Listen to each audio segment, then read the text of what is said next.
kokuzongosuwa wakagara wega mumba hanzi chiko naigedi.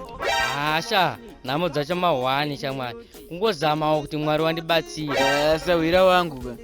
Kuridza gospel uchinzisa tsitsuri padheni ka kusi kuenda kuchechi. Asha, unenge uchida ndiite sei? Zvimwe zvinhu zvorwadza so.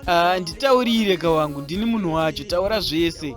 Gaya wangu, ndakatengera vimba yemasini 30 mari shamwari. Papera 2 days ndakazoona achipfekwa nemuchinda wepasera apo. Gaya wangu.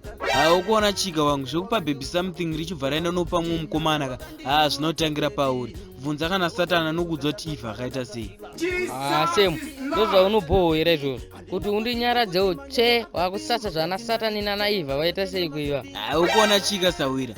Chokwadi achiputse ukama. Siyana nazvo zvirudo izvanzo. Ndatoya panapa kuti utoniperekedza ndenonoona Mavis. Saka inini ndizvisiye ndiite basa rekuperekedza iwewe indawa kwaiwe. Ukuona chika wangu, in a relationship ka, she is the chunks and you are the cooking oil. Wangu machanks kuti udiko. Paya padheni pako izvezvi ndisare padheni pangu andina. Ukuona chi wangu ka, soda unogona kutamba wega iwewe. Baby chairo rinobva kuna Mwari, kwete tunana vimbai tunosera chikupa stress wangu.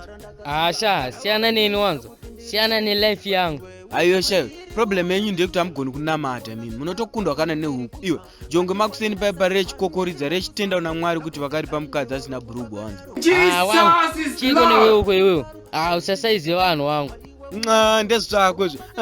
Dei sex yanga ne last scene ka. Vamwe wenyu dei. Semu, siyana neni wangu. Handisi hure ngewewe na baba wako kai. Kozvana mudara zvapindira papa. Wakufarisa manje ndokupa mudabwa zvisu. Ndipe kamudabo wacho. Ndipe Toni. Iwe ndipe. Yoshayo, usandisaiza wanza. Iye unoswera wadumbirwa zvisu. Iwe. Kwa wasi hure.